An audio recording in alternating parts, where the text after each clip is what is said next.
Hey everyone, this is Dakisha Williams, your virtual COO. How's everyone doing today? I guess I should put this back on because I always like to make sure that I can hear okay, make sure that we are live. Good morning, good afternoon, wherever you are. My name is Dakisha Williams, your virtual COO, and excited to be here with you today. Just to kind of have a conversation. Let's have a conversation for a little bit, okay? I will not hold you guys long. I want to put that up there so I can kind of see who's hanging out with us. I can't hear it anymore, so I can take that off. Hey, how are you guys doing? What's up? What's up? It is Dakisha Williams, your virtual CEO to the O, yes. And I'm excited to be here because you guys know that I focus on helping you build an online business using webinars. And we know that it builds your list, builds your tribe, and of course, it helps you make money from the comfort of your home.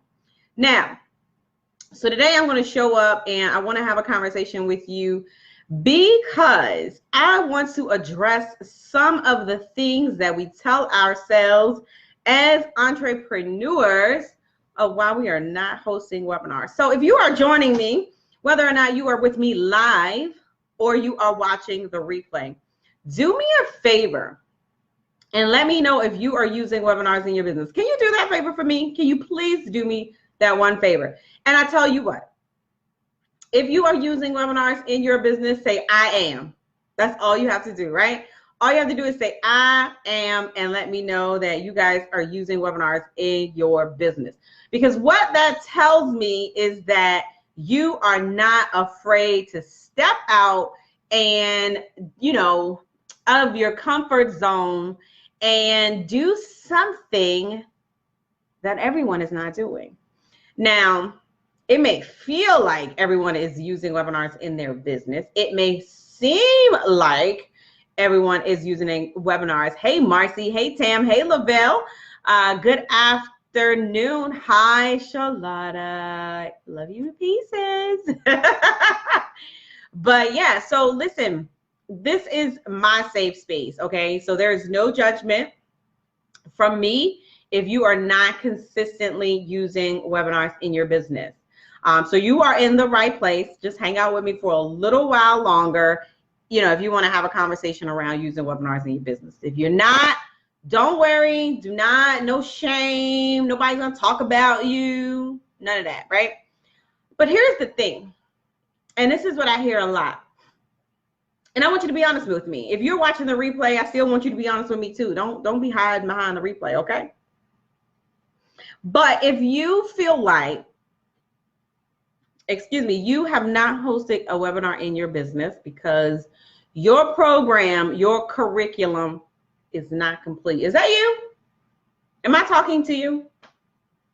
Are you the one that says, well, Dakisha, I know I need to be doing webinars, right? I know that you saying that they really put you in front of your audience. I know I should be doing them, but I'm not going to do them just yet.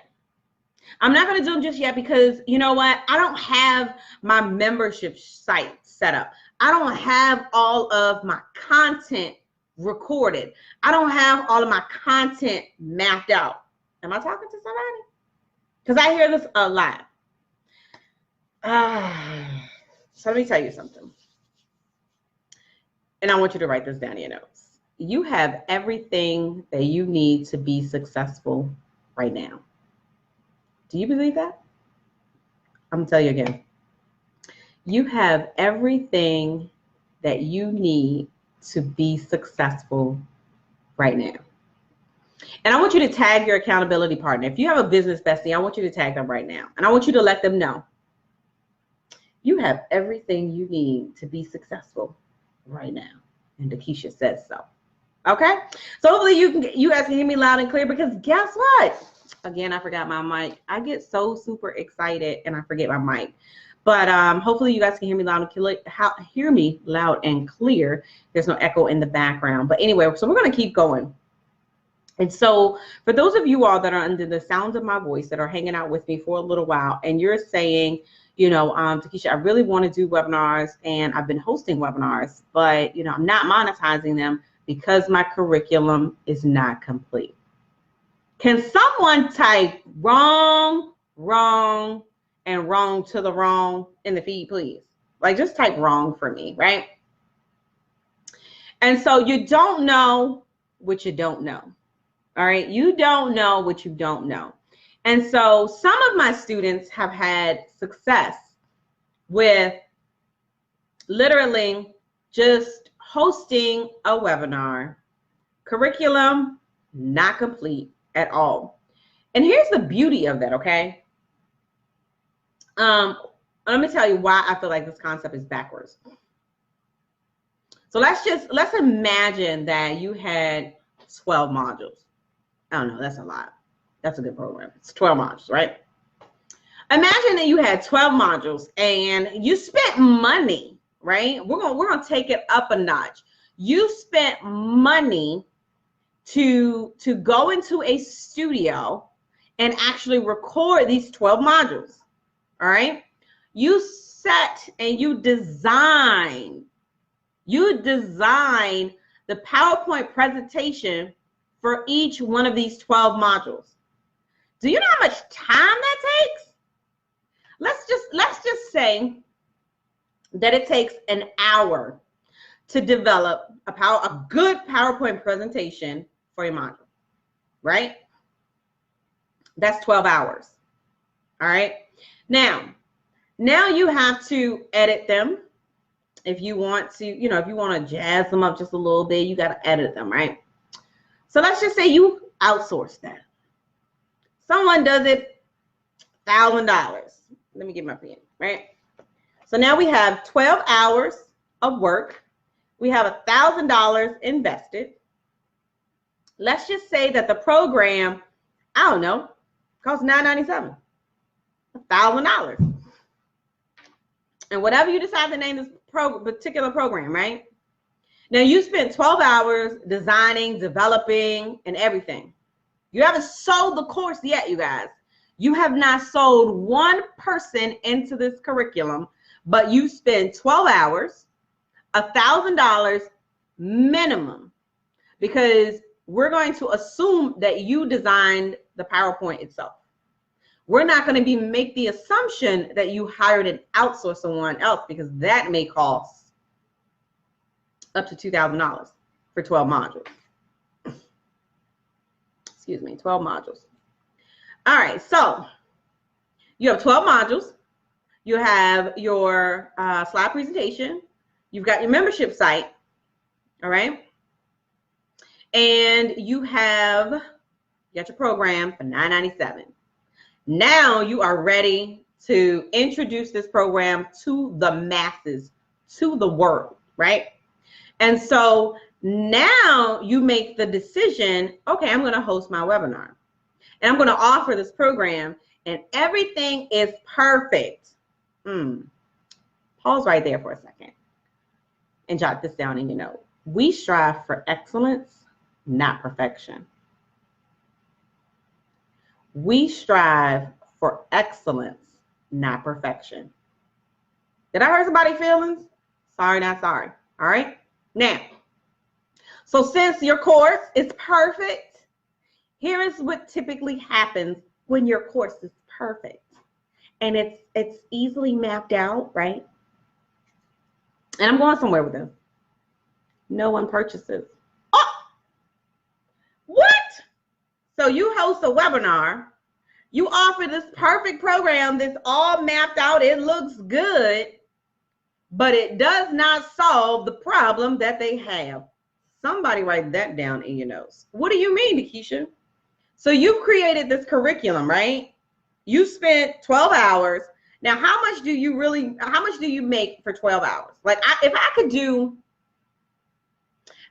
3 VIP sessions for the time that it took for me to design these modules. Now, how much do I charge for VIP sessions? Let's say it's $2,000. $2,000, 12 hours. Mine are usually 4-hour sessions. So 4 hours, 3. So if I did 3 VIP sessions, for the time that I was designing the PowerPoint, I would have made $6,000. Holla if you hear me, right? All right, so let me back up for those of you all that are just joining. All right, so let me paint the scenario for you of what's happening in this space. So what I am seeing is that most people are not hosting their webinar until their program is immaculate and perfect in their new membership site, right? They've spent 12 hours designing their PowerPoint. They've spent over $1,000. I forgot what I put the $1,000 to. What was $1,000 for, y'all? Were y'all paying attention? But we spent $1,000, right? And then we're going to sell our program for $997. And we haven't sold a thing. But now that it's perfect in our mind, right? Remember, we strive for excellence, not perfection.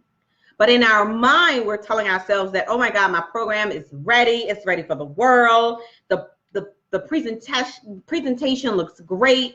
My membership site is set up and I'm ready to drive traffic. But there's a problem. Your program, you have not done the research, right? You have not done your consumer to design the PowerPoint. Thank you. There you go. 12 hours to record, $1,000 to design. See, you are already with me to lie. You are okay with me. But yeah, so now you have not done the research in order to determine, does the solution really solve a problem for the people that you're positioning it to? And so that's when, I know, girl, I do. I have on makeup. I did it not too long ago. It actually matches my shirt. Hey, Jay, congratulations on your new endeavor. So super proud of you, my dear. So everybody give a shout out to Jay Cox. Her name is actually Javon. long time friend. Super proud of her and her success and her new journey. So whoop, whoop. But yeah, so listen. So now that you've got this curriculum laid out, you haven't done the research to even determine whether or not, listen, the people that I'm positioning this perfect program in front of, do they really have the problem that I solve? And so I've spent 12 hours and $1,000 and I have not made any money whatsoever. Now I could have outsourced that 12 hours and did 3 VIP and made $6,000 without launching this particular program. That's a different story.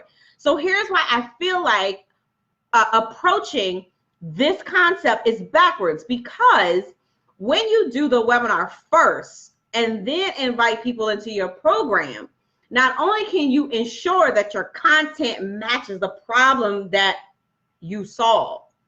So I want you to write this down. Promote the problem, service the solution. Promote the problem, service the solution.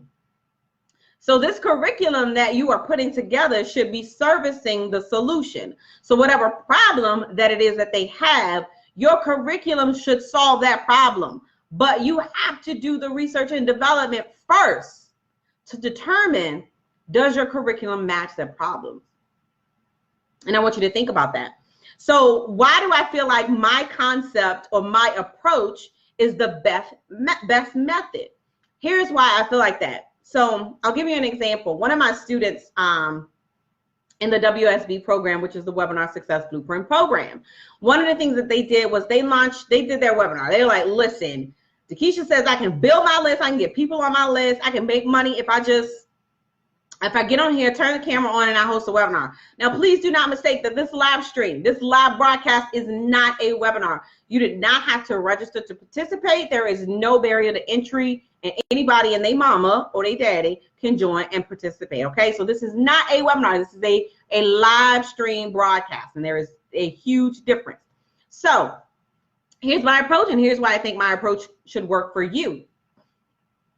And this is why I tell all my people that come to me and say, well, I'll think about, hosting webinars once the curriculum is done. Let me tell you how you can add value to your students that enroll in your curriculum if you promote it, sell it, and then service it. Promote it, sell it, and service it. Write that down in your notes. Promote it, service it, and sell it. Well, promote it, sell it, service it. Promote it, sell it, and service it. And I want you to write that down and follow me, because you have a pretty good idea of what you would like to teach your students in your class, in your curriculum, whether it be live training, whether it be a virtual training. You have a very good idea of what you're going to be discussing and training in this course, okay? And so with that being said, why not be able to cater it to the individuals that are enrolled? How awesome is that, right? So even though I've designed my curriculum, I tweak it because there are new students enrolling all of the time. There are new students enrolling all of the time, and they have different problems. Hi, Boo. Hi, Marie. Mwah. Love you guys. And so when I first, so let me tell you about my client first. So what she did was she built the curriculum as she was enrolling people. And so the curriculum was catered to her audience. And you could always go back and tweak it. Okay? So she sold it.